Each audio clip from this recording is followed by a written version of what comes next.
Good afternoon, Jason here, Birchfield Family Farm. We are working ground just west of Oxford, Ohio. We've got a beautiful day today, high 50s. It is looking and smelling like spring around here. I like it. Looks like a little shorter maple syrup season though. Guess that's all right with me. I have a good word for you today. This comes from John 10. These are Jesus' words. I tell you the truth, the man who does not enter the sheep pen by the gate, but climbs in by some other way is a thief and a robber. The man who enters by the gate is the shepherd of his sheep. The watchman opens the gate for him, and the sheep listen to his voice. He calls his own sheep by name and leads them out. When he has brought out all his own, he goes on ahead of them, and his sheep follow him because they know his voice. But they will never follow a stranger. In fact, they will run away from him because they do not recognize a stranger's voice. Jesus used this figure of speech, but they did not understand what he was telling them. Therefore, Jesus said again, I tell you the truth, I am the gate for the sheep. All who ever came before me were thieves and robbers, but the sheep did not listen to them. I am the gate. Whoever enters through me will be saved. He will come in and go out and find pasture.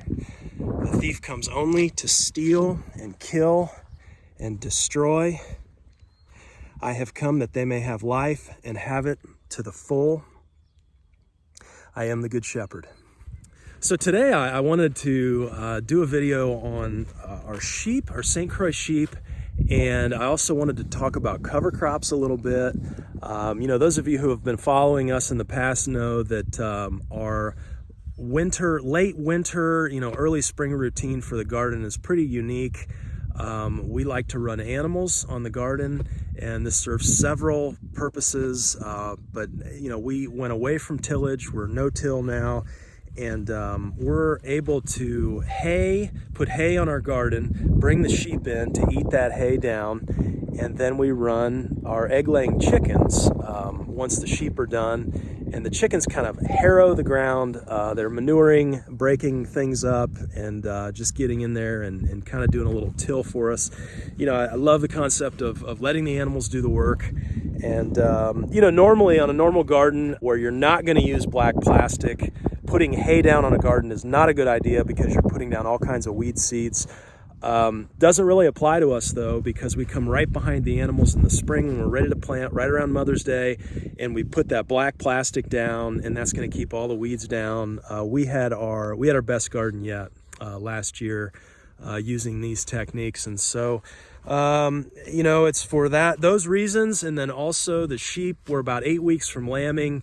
The cattle are just really pushing the sheep around quite a bit, and they're not getting a whole lot to eat, I don't feel like. And so getting those mamas off and putting them on the garden and kind of giving them their own space in the electronet, I think will be a fit right now for that reason.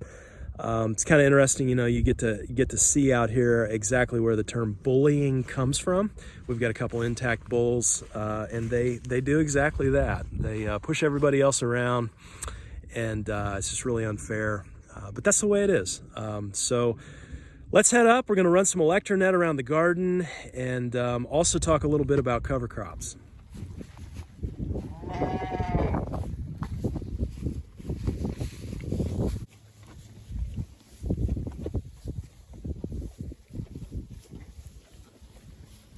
Let's talk cover crops. What are cover crops? Why use cover crops? What's the big deal? Cover crops can be a very integral part of a no-till vegetable garden kind of situation. That's what we're doing here. Some of the older kinds of thinking said that the more stuff we had growing in the soil, the more depleted that soil was going to be. That thinking is just, we're pulling nutrients from the soil with whatever's growing there, right? So if we grow less, we're going to be better off because we're not, or, amending the soil and adding more. That's really, some of the newer research really goes against that kind of thinking. And they're showing that the more living roots that we have in the soil, the better. And because they're finding out that there's very complex networks of fungi And it's this soil microbiome. You've got all these microbes, and these microbes are interacting with living plant roots. And so the roots, you've got these root exudates, and you've got sugars, this symbiotic relationship with these sugars that are being shared, keeping a living root in the soil, like what we've done here in this patch. This was experimental, but that is going to be healthier than what we've done here, which is just let the bare ground go fallow over the winter, right? And we'll plant into this come Mother's Day. We'll plant into both of these, but I wanted to just experiment with a little bit of cover crop here, just to kind of see the difference in the effects. One of the big things with cover crops is, well, if you don't want to till, you know, how do you terminate the cover crops before going into planting season? I mean, you don't want to let these just head out. So you want to have a way to terminate, and there's several different ways to do that. The one that I'm most interested in is putting animals on this space, and we've done that in the past, but I want to bring the sheep over here, and there's several, we went over the several reasons for this, but I want to put them on this space, and I want to see how they interact with this cover crop, and then I want to know if using animals to terminate, specifically St. Croix sheep, to terminate a cover crop, is that an option? Will that work? Let's go over and I'll show you the specific mix that we used for this space here. Okay, so this is our cover crop mix here. It's an overwintering mix from green cover seed, and you know, you can see all the different stuff in here. I think one mistake we did make is I sowed this too late. You know, it says there, sow, broadcast, you know, 4 to 6 weeks before your first frost, okay? I definitely did not do that. This stuff was put in November, early November, and we were well past that first frost. So in terms of what's come up, you can see it's pretty spotty, and I don't fault green cover for that. I think that was our mistake, you know, sowing too late. But we did black plastic, and we took up, you know, two of the sections here, and we hadn't gotten to the rest of the plastic. I thought, you know what, I'm gonna throw some cover crop seed down. Let's see how that does over the winter. So early November here, this was put in, and you can see, you know, not a whole lot of growth, but my idea was, well, you know, late winter then, when the sheep have been eating hay all winter, you know, let's bring them in, and they get a boost before lambing, right, with the real green cover crop, and we get our cover crop terminated, and they pretty much turn this thing into fertilizer, you know, for the garden. So that was the idea. I don't know if that will work here. I'm gonna put some electronet up around the garden. Let's see how they interact with this. We have such a love-hate relationship here with electronet. Anybody that's worked with this stuff knows exactly what I'm talking about. This is always the largest labor portion of moving animals. We've got to figure out a better storage and setup solution. So again, you know, as we move as a farm more towards these regenerative types of practices here on the land, you know, we're wanting a no-till system. So we started out tilling, moving away from that, and we want a living root in the soil as much as possible. It's having this living root in the soil that is the engine that drives soil health, and it also, of course, holds the soil together, prevents erosion. Okay, we've got everything ready to go here, fenced in. Got our automatic water going with our float, and that's coming from the elevated tanks right there in the barn. So as long as we stay above freezing here, we'll have automatic water.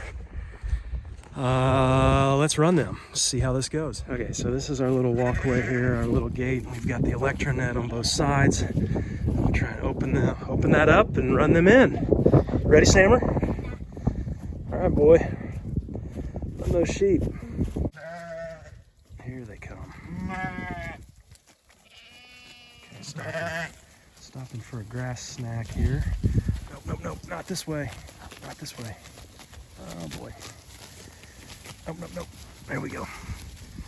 Hey, good work, Sammer. Over that way. Oh, there's always got to be one. Right. Hey, look at this. Went right to it. They are chowing down.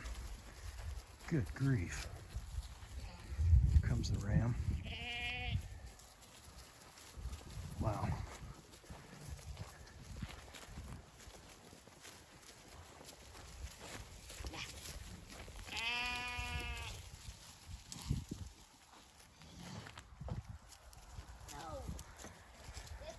Okay, Sam's still fighting with a few rams over there, but you can see they have this entire space, and we'll see if they kind of investigate. There go a few to investigate there, and the rest, okay, the rest are going to follow here. But let's just see what they find and what they prefer. Okay, looks like Sam wants to be there.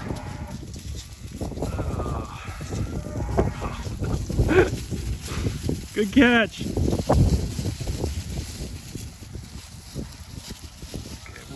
Give them a hand. Meanwhile, everybody else, by their own accord here, I'm not hurting. They're heading back to the green stuff. Okay, Mama getting in on the action here. What in the world, Mama? Hey, no, that way. Did you get them? Okay. All right, everybody's in. These are mostly leaves and old stubble down here.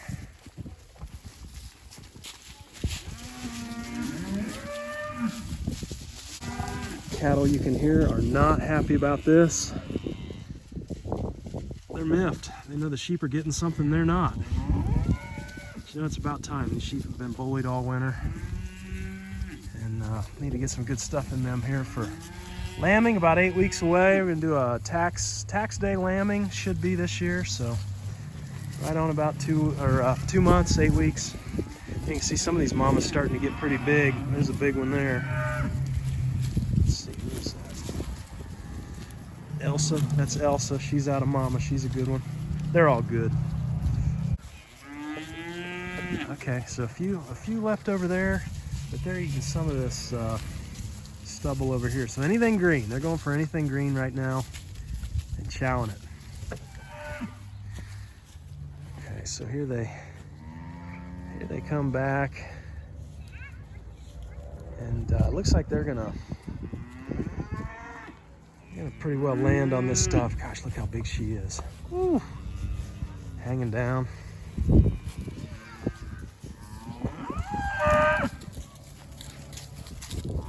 Okay, so just an early assessment here. I think if we're completely honest, they have found, most of them have found some grass growth on the other side of the garden that they like. And, you know, a lot of times cattle and sheep, when you put them in an area, they'll kind of do the perimeter, kind of a perimeter walk before they settle down. So I don't know, an early assessment. I mean, they're definitely hammering this, the few that are over here. And the real story here, it sounds like, is the cattle. Man, they are ticked. Yeah, sheepies are getting some good stuff over here. You guys jealous? I put some hay out. You still got hay out over there. Why don't you eat?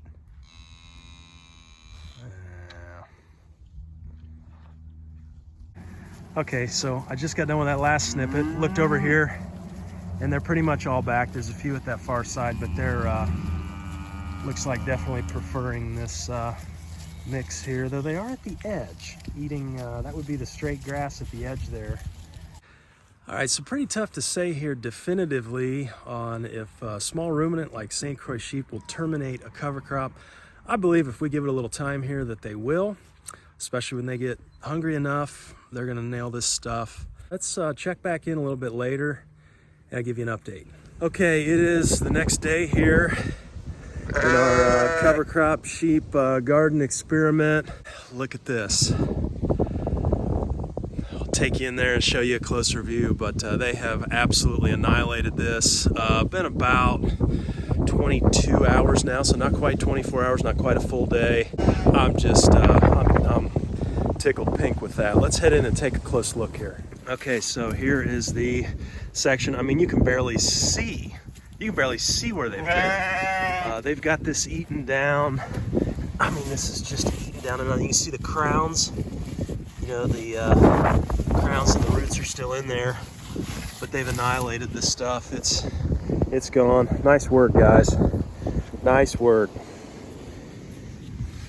So most of this mix, as you notice, was a rye. Trying to make sure I'm not going to get headbutted in the back here. But 43% of this mix was rye, and when you look into rye and winter rye, you know, rye is one of the hardiest, probably the hardiest small grain. Some of the reading I'm doing and the research on rye is saying that you can graze it at about 6 inches tall, but you really want to pull animals off before it gets below, you know, half that, about 2 to 3 inches. You want to make sure animals are off. You don't want to go below that because it says you can harm the crop. Well, in this case, that's what we want to do. We want to terminate, and so I have no doubt that this is a success here. That this will terminate, and we leave the root mass intact in the ground. You know, terminate this crop from the top. Now, if I needed further pressure, which we will do, we'll bring the egg layers in the chicken tractor, and we'll move that, and we'll be moving that around, and we'll come behind the sheep with that, and that would absolutely do it. But I think, you know, looking at this, why does this work? Well, it's multifaceted, right? I mean, it works because we have a living root in the soil. This rye and this winter cover crop mix is going to grow over the winter, actually. I mean, this was the greenest stuff we had right now on the farm. You know, the native grasses and such are dormant.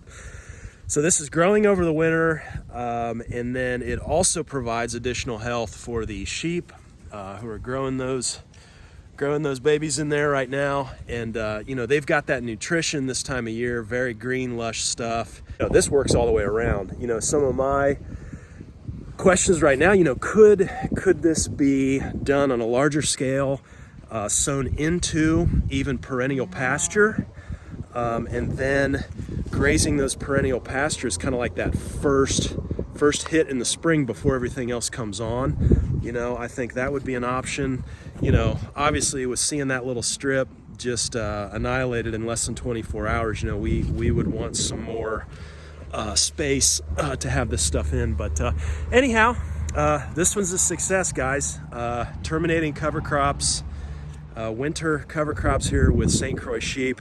We'll definitely be doing this again, and I hope this helps you. Hope you have a great day today, and we'll talk to you next time. Take care.